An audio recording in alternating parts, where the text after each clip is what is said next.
Hi everyone. I'm Michelle Knudsen, and just for today, I am the host of the Children's Literature Network on the I already messed it up. Children's Literature, what? I'm your host today, filling in for Mel. You can see why I am not always the host. But I'm very excited to be here today because we are here to talk about Mel Rosenberg's new book, Emily Saw a Door. Welcome. Well, thank you, Michelle. You did great. You repeat after me. I am oh shit, now I forgot. Um,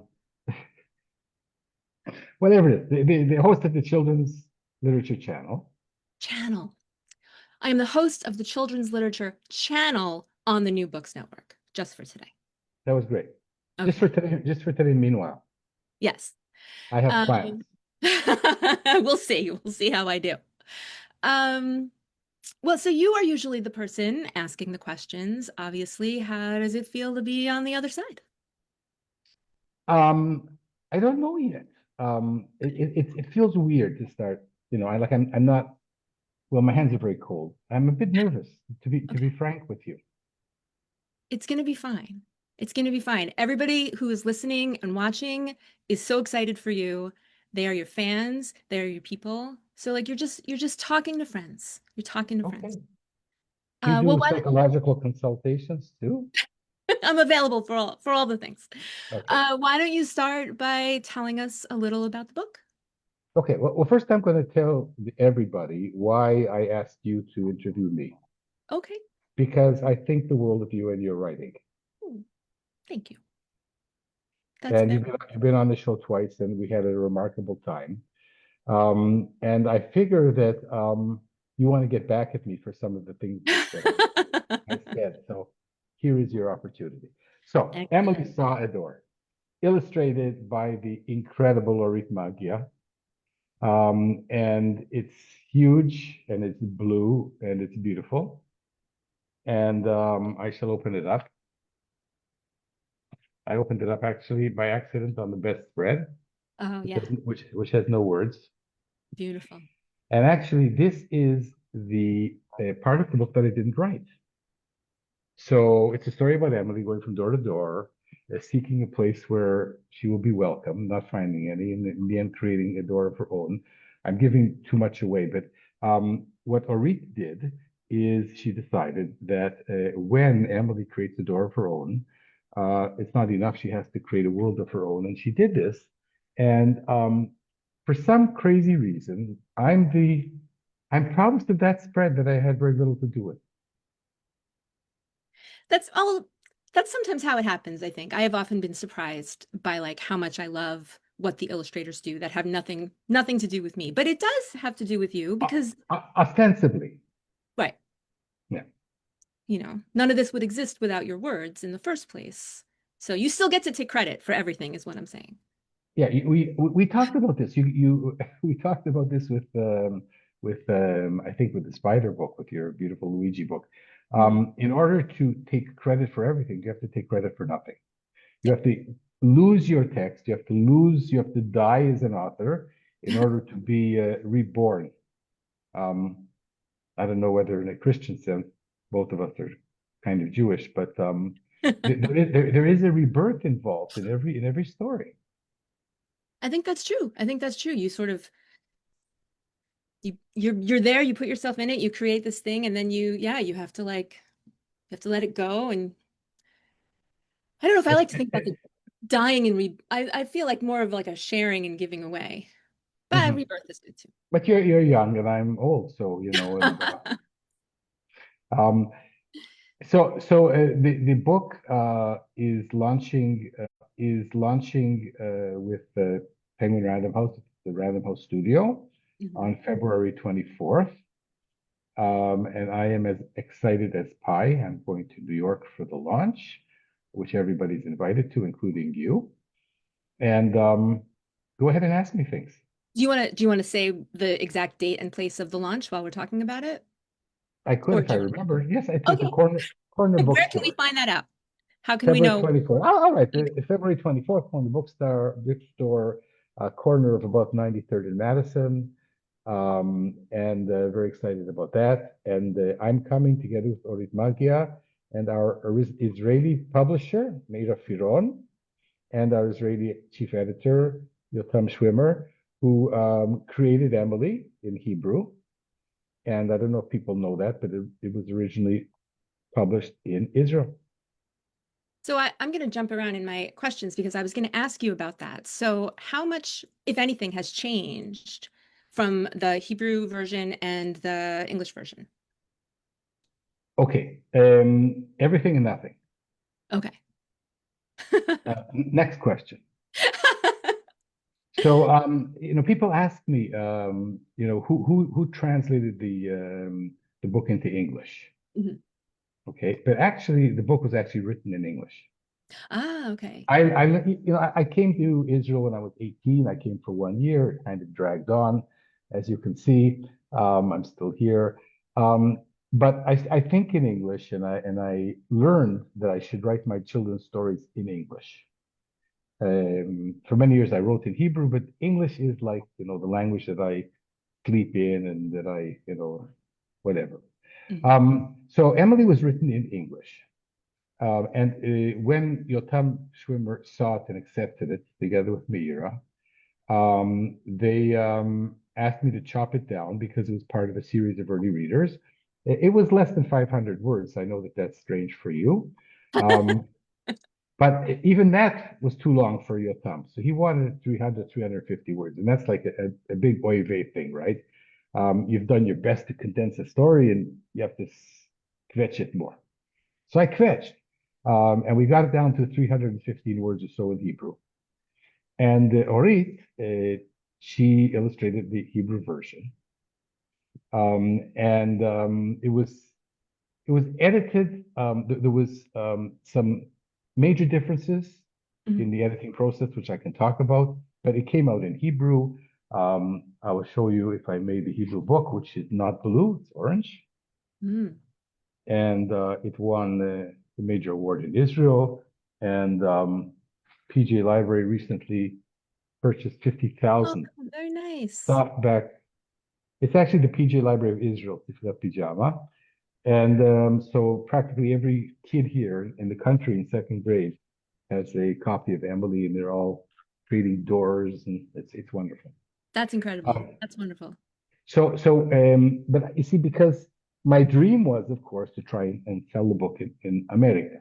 Mhm. So we made a PDF in English.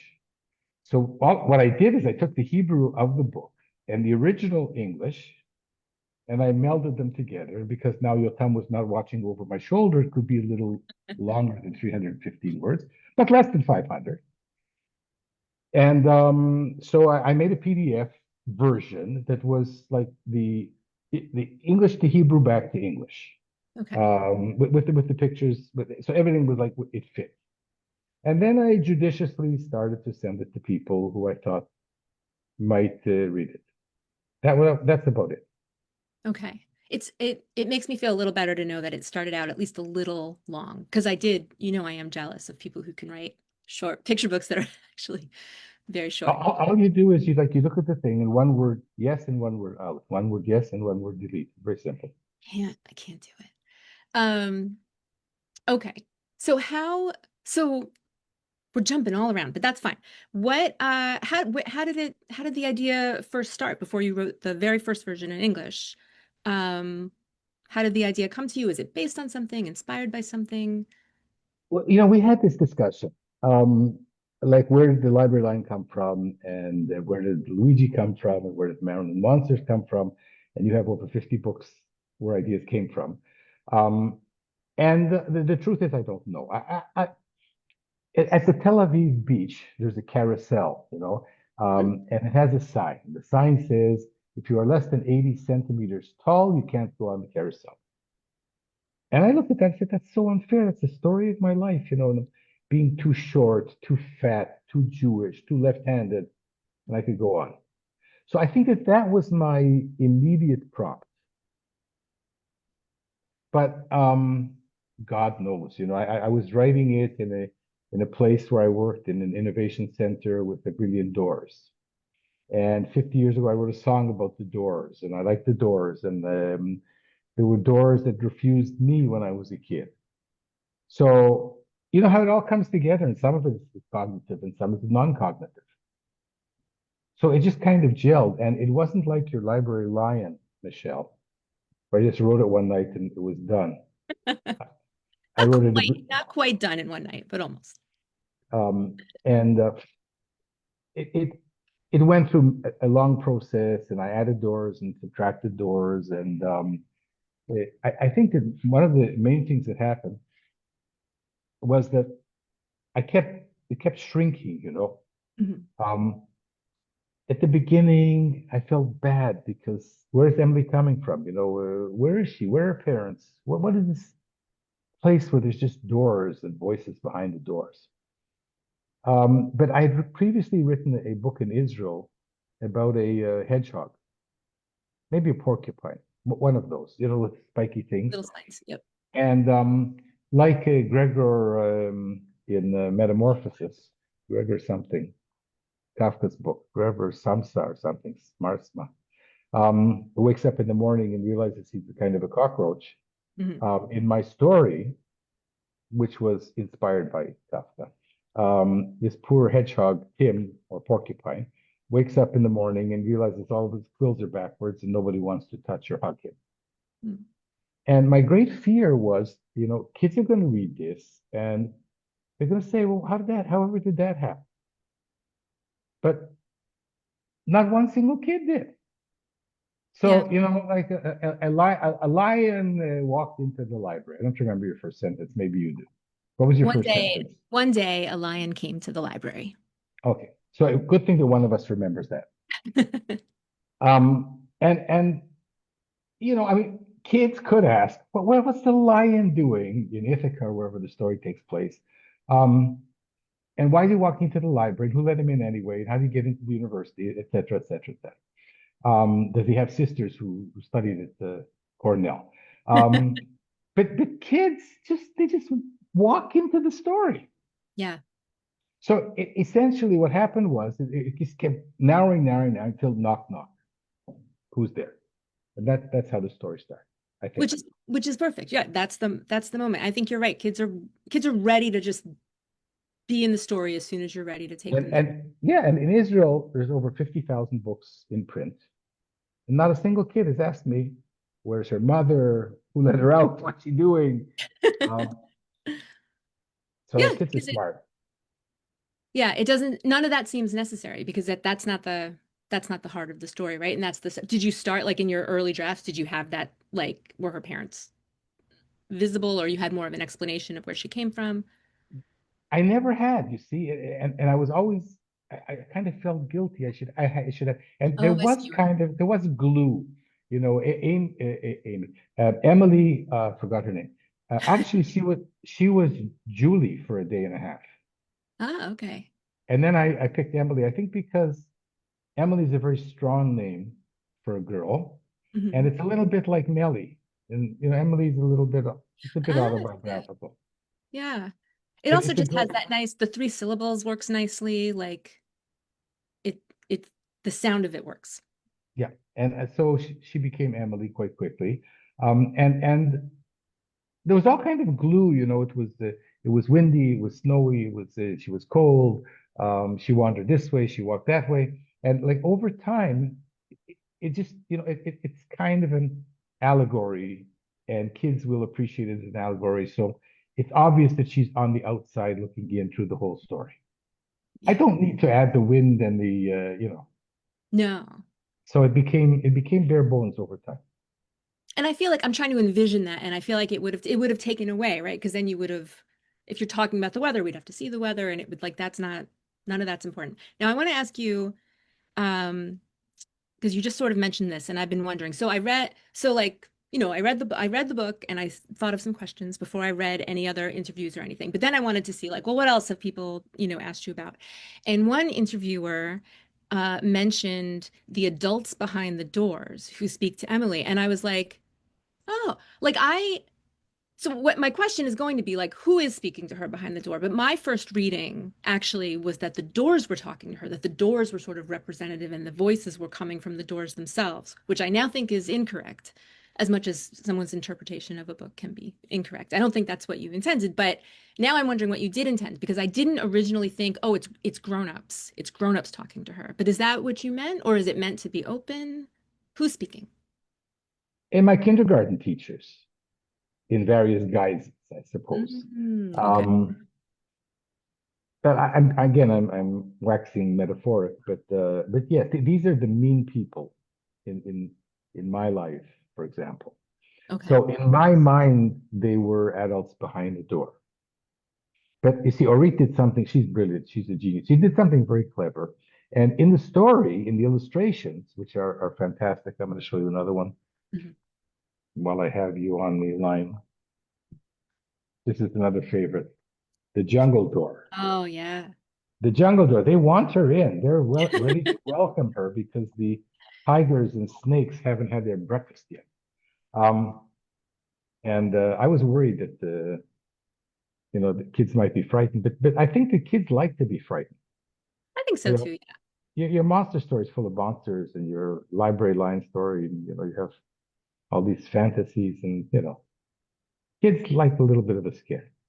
Yeah. Well, and Um, also Emily doesn't, it's fun to watch her be like, I don't think so, and she doesn't go in that door. And to see her, kind of, there's a little bit of danger, but she successfully skirts around it. see, now you're doing what I do. And that gives me a feeling that there's something good about the story. Because like you, I have imposter syndrome. And you talked about Emily as if she exists. Of course. Yeah. And and for me, she's begun to exist. I talk to her sometimes. We have coffee together on occasion. It's a bit weird, right? But you know what I'm talking Yeah, I do. about. So what was the question? Yes, so in my mind, there's somebody behind the door. But one of the great things that happened with this book by accident, for which I can take no credit, Mhm. is that it's open to misinterpretation, which means it's open to other interpretations, which means that it has a healthy reader response, which means that people can misunderstand what I intended. And at the beginning, I was very offended. A reviewer wrote that this is a door of socialism and this is the door of that. And I'm thinking, what the? I didn't mean that. And then, like, the publisher in Israel said, who cares? You've written a book that people can interpret in their own way, and the doors speak to them and the people behind the door. Now, read in her brilliance, she didn't show us behind the door. Mhm. So we see the whole book from Emily's exterior eyes.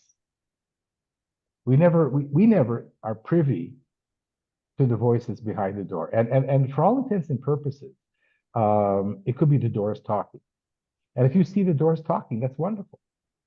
I have no problem with that now. Yeah, I think it's like another version of what you have to do to let the illustrator do their job, right? Like it's that letting go of like you've put this story out in the world and now people get to sort of meet you halfway and they bring their own meaning to your story. And that's wonderful. People can have their own interpretations. Like your book will mean something different to every reader, which is nice, right? You want to think you're having a personal relationship with your reader. Well, we talked about this too.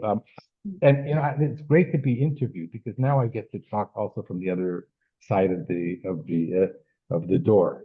Mhm. Um, yes, the big problem or challenge or wonder of a picture book is that if you're successful in selling it, then you lose ownership to the editor, to the art director, sometimes to the publisher, and basically to the illustrator that is picked. Usually, you're not the one who picked. I didn't pick Orit. I didn't know her, but I was very touched, and the best thing that we can do as authors is, and I learned this from my wonderful mentors, Mike Malborough and more recently Harold Underdown, is that you have to leave a lot of space for the illustrator because all the years that I was writing in Israel and publishing, not traditionally, I made the mistake that we often make, which you don't make, but everybody else does, which is not try, say people have to know it's my book. It's my book. It's not the illustrator's book. And I remember in one of my previous books, it was terrible, too much text on the page. And the editor said, can we cut down the text? And I said to myself, well, how will they know that I've written it? The picture is so beautiful, it'll detract from people recognizing me as the author. And how terribly stupid and idiotic and infantile that is. No, but I think we all go through. I mean, I certainly also like now I feel like yes, I am much better at sort of just leaving lots of room. And because I've had so many good experiences with illustrators and I know what's the magic that's going to happen. But certainly in the beginning, it was very difficult. Um, I mean, obviously I still write long, but I would have even more words trying to describe everything, like wanting to control, like, no, it's going to look like this, and this is what I'm picturing. And it's really important that exactly what's in my head is what's in everybody else's head. I think we all must go through that because the story starts inside you, right? And it's this thing you want to share. And it's hard to let go of that control. It's not, I don't think it's juvenile. I think it's just a natural part of the Well, writing. you make me feel much better. But anyway, it's I think that one of the things that I had to learn, and I think I learned it also by interviewing so many authors like yourself, is that you have to let go. Hmm. You have to let go in the editorial process. There were two beats in the story that I changed. Okay. There was a publisher who wanted to. Do you want to ask me that question? Because I kind of segued into it. Let's say Uh, Mel. Mel, was there anything that you changed during the revision Oh, process? that's a great question. Thank you, I Michelle. did have that question on my list. Of course you did. Sure. So there were two things. So it was with a certain publisher, and at the end we didn't publish it, but the editor there, brilliant, who I'll call RV. Mhm. There's a thing where Emily goes through like a land of doors, and she's been rejected and dejected and disappointed, and nobody wants her, and there's doors that she doesn't want. And actually, at the beginning, all the doors insulted her and refused her. And then at some stage, I said, "Hey, Emily, that's not Emily. Emily's, a spunky little kid. She has a personality. She's Mhm. going to have doors that want her, like the door for liars or the door for crocodiles. And she's going to be able to say no. No, this is not the world that I want to live in. Anyway, she goes through this land of doors. And in the original story, she takes out of her curly hair a couple of crayons and starts to draw a door of her own. And editor RV said, Mel, that's a little bit contrived, isn't it? Mhm. And yes, of course, I knew it was contrived, but sometimes we hide our blemishes, hoping that it'll go through the editorial process, and it didn't. No, that was with Yotam. That was the second one. Um, so I'll come back to that. You see, Okay. I am nervous. So what the editor RV said, in the original story, Emily, she draws her own door and she goes in, and that's the end of the story. And I was very proud of myself, Michelle. When I had that idea that she creates her own door, I cried, and I remember crying. And I said, "Okay, I got the ending to the story now." And this editor says, "I think maybe the story isn't really over." I said, "What?" When something like that happens and it's almost accepted, and they say, "Oh yeah, but you have to," you know, Hmm.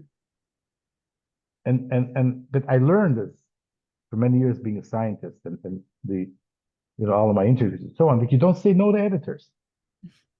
I mean, You sometimes you do. Well, yeah, but you curse them under your breath and you say, okay, let me think about this. Look, I'm not in where you are. This is my debut traditional published book in Israel, now in the States. I have two more coming out, but I'm right at the beginning. Right, but you So, you didn't, I mean, I'm gonna let you finish, but you didn't disagree, right? Like you feel like they pushed you on these two beats, but ultimately you feel like they improved the oh, at story? the beginning, I was pissed off. Like when she said the story isn't over, like I was like, you know, who are you to tell me? Okay, you're the Right. editor. Okay, and I learned. I said, okay, I'll think about it. But like I was cussing. Hmm. I said, what does she No, think? that's normal. That never goes away. Yeah, I cussed like a ventriloquist, and then, Hmm. but I'm in the car on the way home. I said, "Oh my goodness, of course it's not over. There has to be some other kid knocking at Emily's door, asking to come in." And Emily says, "Of course the door is open," and it was. Right. And bang on the way home. And we talked about this. The editors are brilliant when they show you what is missing, and they don't tell you how to fix it. They say, Right. Hmm. So that was RV. And then Yotam, he said the thing with the taking the crayons out of her hair was contrived. And this drove me crazy. This is like the best boutique publisher in Israel for children's books. And they want this story. And they compared me to wonderful authors. And right in the middle of the story, when she goes to the land of doors, and she takes these, and I knew it was contrived. It took me about a month to figure out that she has to see a game of chalk on the ground, Mhm. and then realized that she. So I needed that beat. Yeah. I think that's always very hard. I struggle with that same moment in picture books. It's that moment of kind of before the revelation or the twist or the climax. Like there's like a reflection beat sometimes or something, and I think it's very hard to get at. And I mean, I agree that it works there so much because you need that moment of her kind of having that lowest point of like, she's been rejected all these times. Yeah, and Orit did it so well. She sits like near the hopscotch game and starts to draw with the chalk, and then the next spread, bang. Yeah. And Emily drew a door. it's such a good representation of how like we get inspired and get ideas, right? Like it's takes her a minute and she's playing with the chalk and like and then you know, something happens in her brain and she's able to Mhm. have the next idea. I love it. I love it. Thank you. It took me about a month. But I do want to say that it is important. Just I don't know if you have aspiring writers or early writers listening, watching. You can say no to editors. They are sometimes wrong, or they have an idea that just doesn't. That's great idea that doesn't feel right to you. You always have to at least consider. You can't because initially I think all of us are like, no, you know, no. This is for. Don't tell me to change things. I don't want to change things. But you always listen, and like often, most of the time, they are right that it needs something. There's something off. But sometimes they have an idea that's not, that is too much of a change or the wrong kind of change. And it still usually means that there's something you have to figure out. But like it is okay if it really doesn't sit well with you, I think it is okay to like just be like after you think about it. That's all I'm saying. I'm still in the process of listening and not pushing back because, keep in mind that, you started the ground running, right? You got this amazing job as assistant editor at Random House, if I remember correctly. And then you morphed into a children's author, as it were. But, it took me, I started taking this seriously in my 60s. And it took me 10 years to break in. So I'm listening very carefully. I'm not that stage yet. Maybe when I'm in my 90s, I'll tell an editor, go suck a pipe, but it Well, hasn't happened yet. you don't say that. You just say, that's a really interesting idea. I'll think about it, and then you come back with something different that you like better. Ah, okay. That's a plan. Yes. Um, so how did what so you've wanted to write children's books for a very long time. Hmm. What Only 50 how years. when what where did that initially come from? Like when how when you knew that this was what you wanted to do, like how did that start? You remember I asked you if you were stuck as a 12-year-old Mhm. in your life?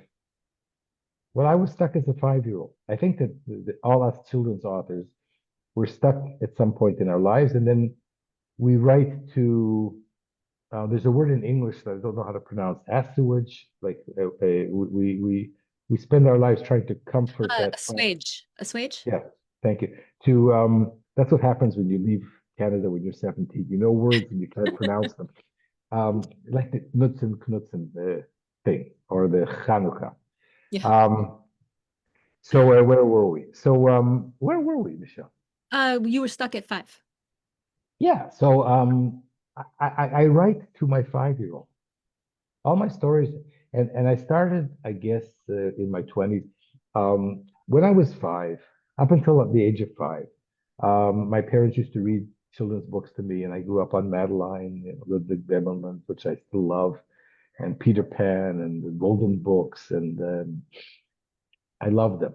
Um, and you never think of being a children's author as a career, but in my early 20s, I met a kid and he asked me what I did, and I said, I grow bacteria.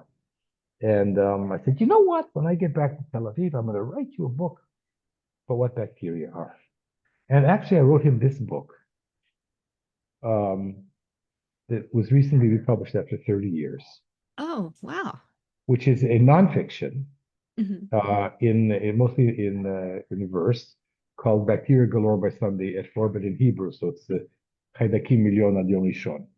Um, and I couldn't translate this into English, so I wrote a completely different book about 2 years ago, which illustrates the changes that I've had in my life, from going to very serious writer, telling the truth to children, yada, yada, yada, to saying, okay, now I just want to write fun stuff. So just last night, my second book was announced, and it's about bacteria, but it's the opposite of this one. It's called We're Being Discovered, and on the day that bacteria discovered by Anton van Leeuwenhoek in 1676, the bacteria are bickering with each other who deserves to be discovered first. That's amazing. I love it. Wait, so what? So that was just announced that And the that's at 4 in the morning here. Yeah. oh, well, congratulations. Thank you. When is that gonna publishing schedules are long, but like when will we be able to see it? I hope late in 2027 Okay. with Tilbury and Sarah Rocket and illustrated by the phenomenal Kyla G. And I'm very excited. But That's we're just at the inception. Is you had, I mean, that's probably the most exciting. I was going to say you have to celebrate all the parts, but that's probably the most exciting part when you know, like when you have a book and you know it's going to be a book. I think. I don't know. Do you have a favorite part of the process so far? Like Of the process of yeah, like the biggest moment of celebration. Like what was the most exciting uh, part, like this whole journey? the whole journey, the most exciting part. So how did Emily happen in the States? So as you know, I've interviewed hundreds of authors and illustrators and editors and agents, and I always ask, would you take a look at my in my book and is it good? Is it whatever? Yeah. Advice, help, read it. If it's an agent, consider me. Mhm. And I had one amazing interview, my longest interview with Liza Fleissig. The war had just started, and this was a very good way to find refuge for an hour. We spoke for over an hour. One of the best interviews. Wow, she was so candid. She she was really candid. And as I said to her afterwards, I said, Liza, would you look at this PDF of the story that's been published in Hebrew and in retrospect, I'm pretty sure that she was just being nice when she agreed to look at it. Because agents see thousands of manuscripts from Michigan to people like me, and then about a week or two, she said, "Who owns this book?" And I told her, the publisher, and can I show it to people? And I checked, and yeah, I'd show it to whoever you want. And then she phoned me. I don't remember when it was, maybe November or the spring of, I don't know. And she says, "Are you standing up or sitting down?" And she phoned me, right? Or I phoned her, and she says, "If you're standing up, sit down."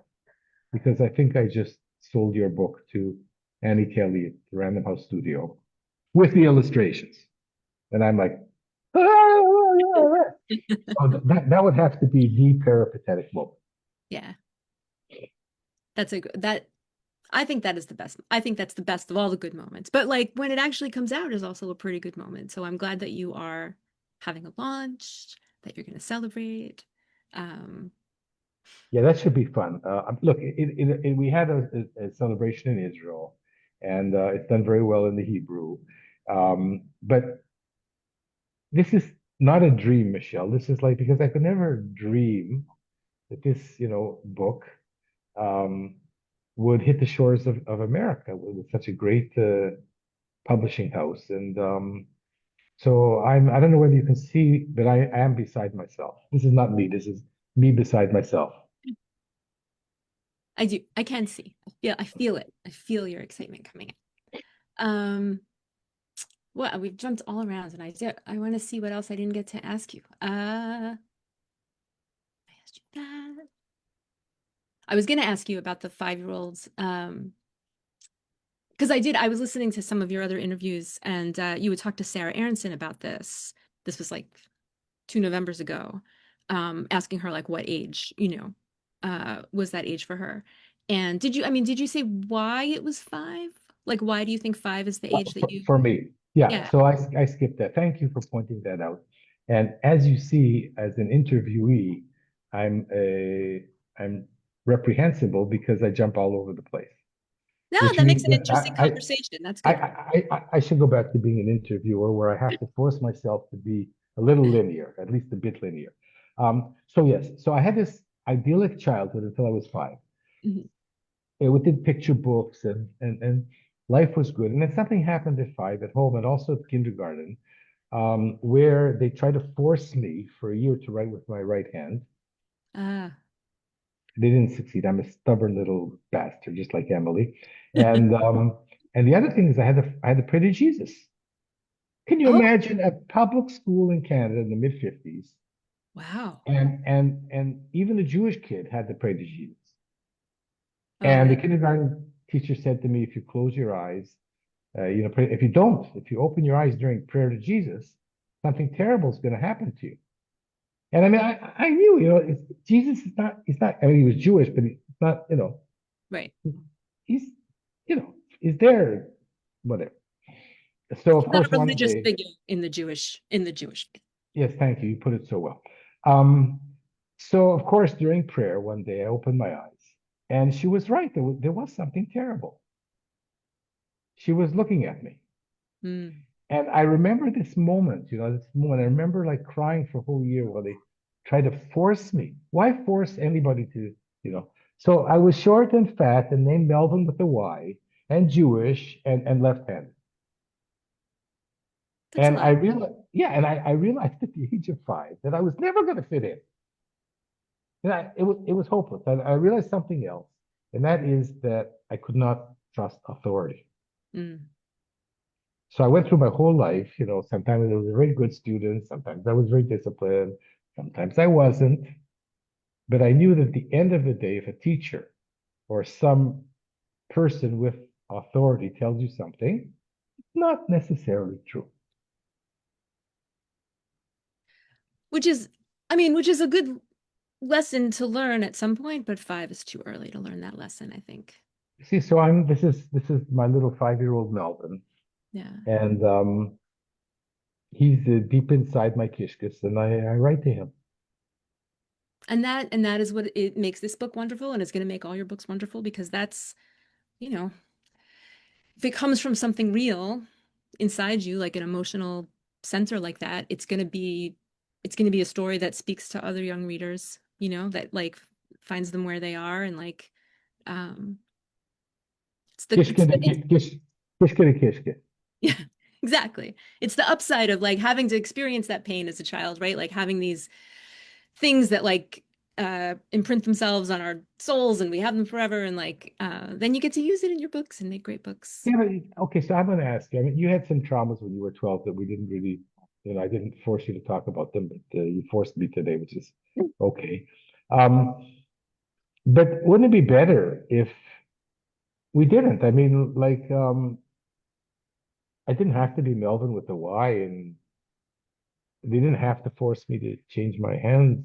And, I mean, it's been a difficult world in that sense. Yes. Yeah, and I'm not trying to make light of it, And obviously. Like, being Jewish in a very anti-Semitic neighborhood in Ottawa. Um, so these painful memories stick with me. I'm 74 and somebody, wow, 70 years, and they don't go away. no, it's true. I mean, I would much prefer that we didn't have to have those experiences. I just think at Yeah. least we can use them, And you know. I would have been a shitty writer, and I would have stayed a professor of microbiology, and that would have been okay. I will say that my I don't want to make it a big mission. My 12-year-old stuff it was mean. It was people who pretended to be my friends at camp who were not my friends. And I fully believed they were my friends. And then, and I get like even now talking about it, I'm like, I want to be upset. I was talking to my stepdaughter about this the other day. Like it never goes away. Like these betrayals. I'm a grown woman. I have plenty of real friends that I know are my friends, but like there's still that little part of me that's always gonna be like, does this person really like me? Like are they gonna turn out to just be faking it this whole, like I don't know. And that I know better intellectually, but So imagine my best friend in grade 10 coming to me one day and said, my parents found out you're Jewish and you can't come over anymore. oh my God. So, anti-Semitism isn't something that's new.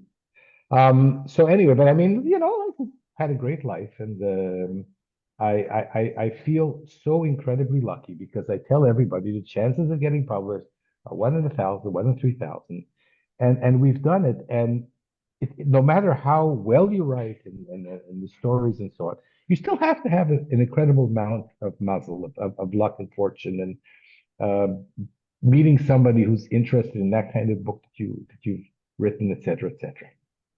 That is definitely true. But you have also, there's that expression, you have to make your own luck, right? Like you have put in the work, you have spent all this time like learning and talking to people, interviewing people. I know you worked with Harold Underdown. Um, I still do. he's wonderful. He's going to have to throw me out. I've worked with him for 5 years, and I have the time of my life. Like because I'm always writing stories, right? And my agents they can't read all my stories, but Harold can. And every week we have this love fest, and I read him stories, and most of them require revisions after revision after revision. And I kind of mostly enjoy suffering on his behalf. And I think that my writing has really, really improved. And it's a lot of fun. Yeah. I mean, both, I think both those parts are necessary, right? You have to enjoy it and you have to be willing to work hard. I love it. I mean, I really am reborn. I feel like a 74-year-old 5-year-old. Um, trying to think of what else. How much time do we have? We're good, We right? have as much time as you want. Um, You're the host today. well, so you mentioned how you were a scientist. You've worn many hats in your life. Yeah, because I I'm didn't. bald.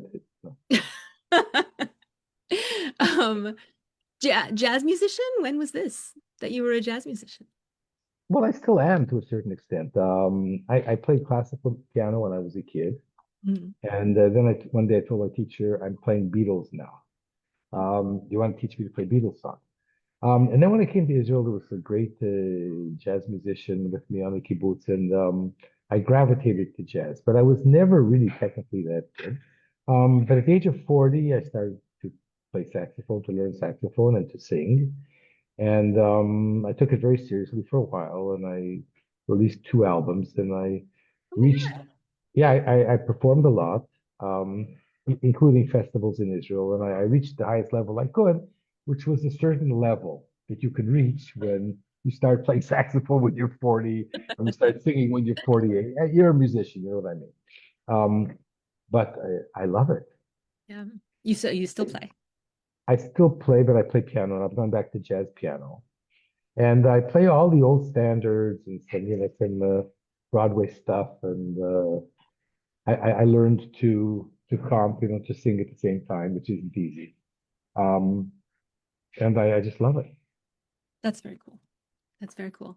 If we meet in New York, bring the piano and I'll play for you. We can sing Bring the piano. some Gilbert and Sullivan songs. That would be amazing. Um, I wish I had a piano to bring with me. We could find one. I, We could. I, I wish I remembered the Gilbert and Sullivan song. To make the punishment fit the punishment fit the crime. Oh, is that Mikado? I think that's Mikado, which I don't It know. So, is. Okay. Pirates is the one I can that I love the most. To my friend's sadness, my friend's great sadness, who had to come see me in it like multiple times in different community theater productions. I Uh, want to see Library Lion. I mean, I think it's oh, it's it's incredible. you have to see it. It's This, this amazing. make this makes me very jealous in a good way. Like I dream now, maybe someday Emily, I have 2 songs, 2 Emily songs. Oh One yeah. was written by Jennifer Byrne, and I wrote the lyrics to the music to her lyrics. And Okay. I have an Emily song that I've written. Um, and you can dream about having your book put to the stage, and you have that. Yeah, that was, I I mean, that's want, pretty incredible. You should I'm wanting definitely to. come see it. I think it'll be back next January. Okay. And hopefully it, yeah, this was its second. We're not supposed to talk about me, but I'll just say very fast. This was the second run of the Library Lion musical by Adam Theater, big lion puppet by Jim Henson Company, like just incredible. So they're, I think I, hopefully it's going to go to more places, but it, you know, I want to come see it on Broadway, and I think that you should talk about because you know you should. you No, know, I mean, Michelle, of all the people, um, you were the person I asked to interview me. I just love, my granddaughter, when she heard I was interviewing you, she says, what, the baby who wrote Areba Sifriya, Library Lion? What, you're interviewing her? You know her? One of my oh, favorite books. that's so nice. I was so honored that you asked me to interview you. I hope I'm doing okay. You feel like You're it's going well? doing, Okay. it's going very well. I mean, like for me, it's going well. Okay. Is it going well for you? I think so. I'm having fun. Is that a good measure? Am I allowed to just enjoy myself Well, and it's a problematic measure, you see, because I'm looking for a co-host. ah, so it's We have to dangerous. talk. It's also dangerous. I risk. Um, what else did I want to ask you? What do you have like a typical writing day? This is kind of a boring question, but I always I'm so interested because I feel like I am still trying to figure out my writing process. So I always want to hear how other writers do it. Like if you write every day, if you have like a ritual, I don't know. How do you do it? Look, I do other things. I teach some crossover courses at the university on popular music. I have a new course coming out on being left-handed, which I'm excited about. Um, but most of the time now, I write or I do things that are associated with writing, emails and blogs and interviews. And the interviews take a lot of time, but people think it's altruistic, but it isn't. I mean, look, I improved so much. I love talking to people. I love learning the process. It's my tikkun. I try to shut up and let other people talk, which is also difficult for a university professor. Um, and I just love it. So that takes up a lot of time. And editing and fixing and Harold and answering emails and so on. So when I'm in a creative mood, I like to go to certain places, certain parts of the house. I can sit at the university for hours and stare at a white wall and write. Certain coffee houses. There's these places that I can sit and zoom in for 2 or 3 hours. Mhm. So I like to do that. And when I'm not in that creative mood, which is usually, then there's stuff to fix and edit and write and which is also part of the process. Um, Look, I suffered in the trenches for 10 years, Mhm. maybe 300 rejections, and angst. And why am I doing this? Well, what is this itchy, scratchy thing that, I mean, I'm never going to succeed. I'm never going to get anything published. Knocking at every door, much more doors than Emily, Mhm. and finally finding one. So Emily, she saw a door, but Emily actually opened the door for me in the end. It's kind of ironic. Yeah. Um, but so these days, if I can, I write, and if I can't, I do stuff in the vicinity of writing. Yeah, writing adjacent. I have a in my Google Calendar. I have a writing adjacent thing that like I'm like scheduling time and Okay. Wait, you see, I don't have a day job anymore. And whenever I just have time, I have my laptop and I just sit down. And if I don't have a muse, then I do the what do you call it? The adjacent stuff. writing adjacent. Yeah, so like emails and yeah, all this Yeah. that you have to do. That's part of the writing job. It's not And the then writing. we talked about this. And I have an idea. Oh, I got a great idea, about this chipmunk that wants to go to university and study dentistry, but the chair anyway. And I said, "Oh, that's a great idea. It's so funny, chipmunk." And I sit down and I write the first draft, and then I look at it the next day. It says, "Oy vey, I wrote I wrote this shit." But then you don't delete it, right? You save it, right? You always I, should always I, save. I'm like you. I mean, I'm not like you. You're highly esteemed and so on. And I am micro esteemed.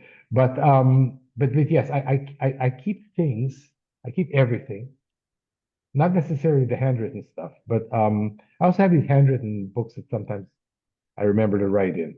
Mhm. Um, I wrote for Story Storm last week, and I said, shower, shower moments, and let your mind go free. But make sure that if you have a shower moment, you have a waterproof notebook. Is And that a thing? somebody wrote to me and said, well, where do you get one of those? Yeah. It could be. That I mean, if it doesn't exist, somebody should make that. Writers would buy it. I'm sure the spies have them.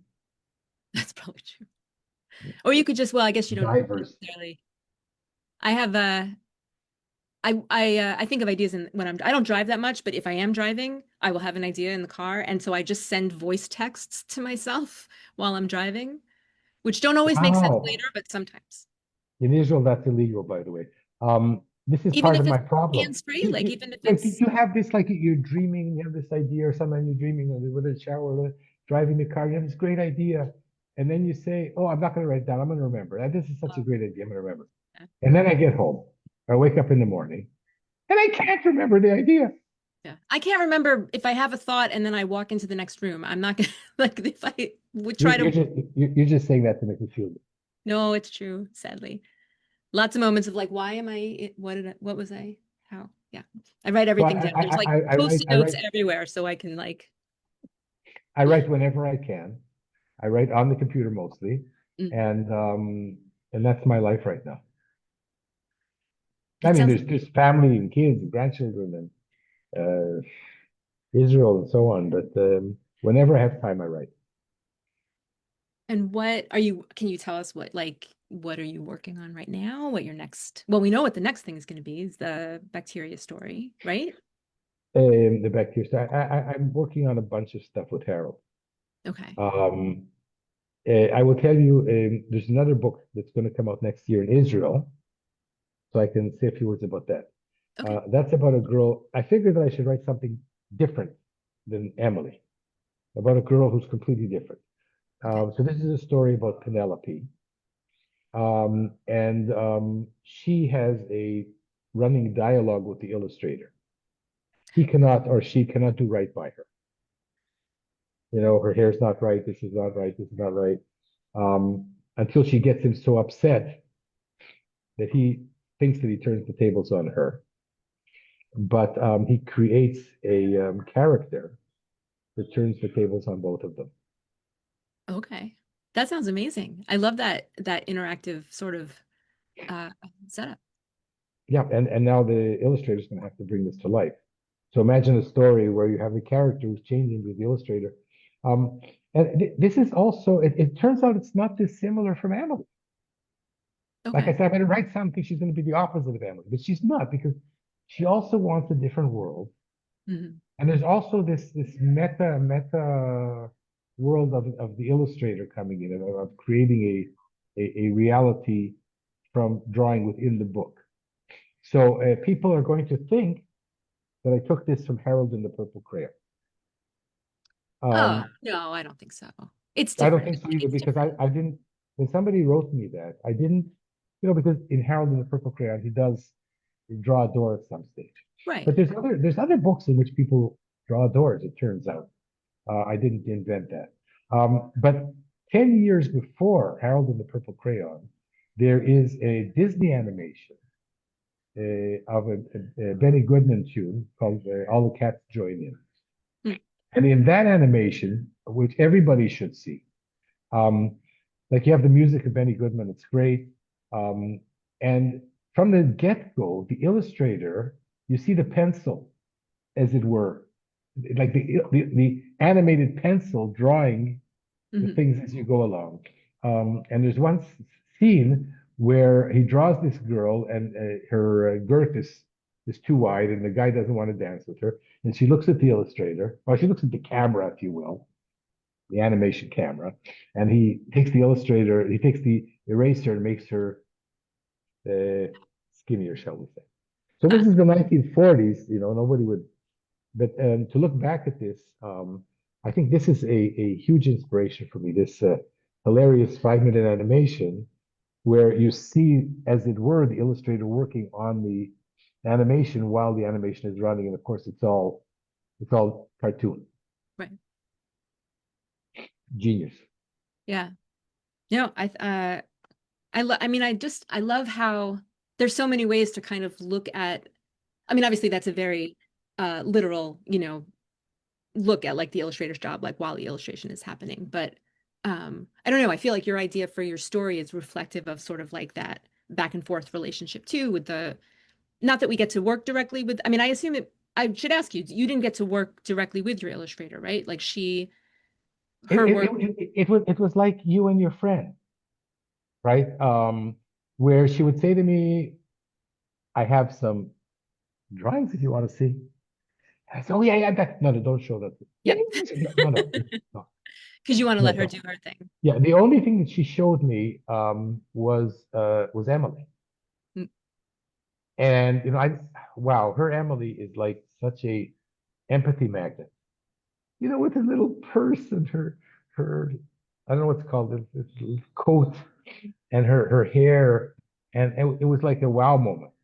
And like you say, it was something I could never imagine Emily being such a chick little spunky character. And I'm this is looking at her the right now. That's why my eyes are up here. I'm like looking at my PDF and like her collar is like kind of up here on her yeah. little. And as she gets dejected progressively, it's like she humps over, she drags her purse along, and wow. Right, things that you would never think of as the writer to like put in yourself. So And it this would, is a huge yeah, gift, a huge gift. So and then you see the more or less finished. I had a tiny tweak in my head, but basically it's the magic that happens when you are so lucky that your illustrator takes possession of your story, makes it her story, or mhm. his, or theirs. And this is a magical thing. And you say, oh my goodness, I didn't mean, okay, wow, wow. I think it's like, I just saw a movie about Rogers and Hart, right? So, you're a musician. So imagine Gilbert and Sullivan or Rogers and Hart or Rogers and Hammerstein. And, I've written lyrics, but I've no idea what kind of music, Richard is going to come up with Mhm. it. And then, oh, wow, wow, where did you get that from? Yeah. Right? Or a tune, and you have to write lyrics to the tune. Wow, where'd you get that idea from? And this is the magic of collaboration, which is so important for picture books, and basically why I love it so much. Yeah. Because it ends up with something that's more than either one of you individually, right? You've created this Yeah, thing together. if you allow it to be less. Yeah, that's a great way to put it. Um, well, is there anything else that you wanna say about the book that you want us to know that I don't know. It's What didn't I ask you? important. No, you asked. You're brilliant, and it was wonderful. And just that I am so fortunate that I cannot describe how I feel. Mm, And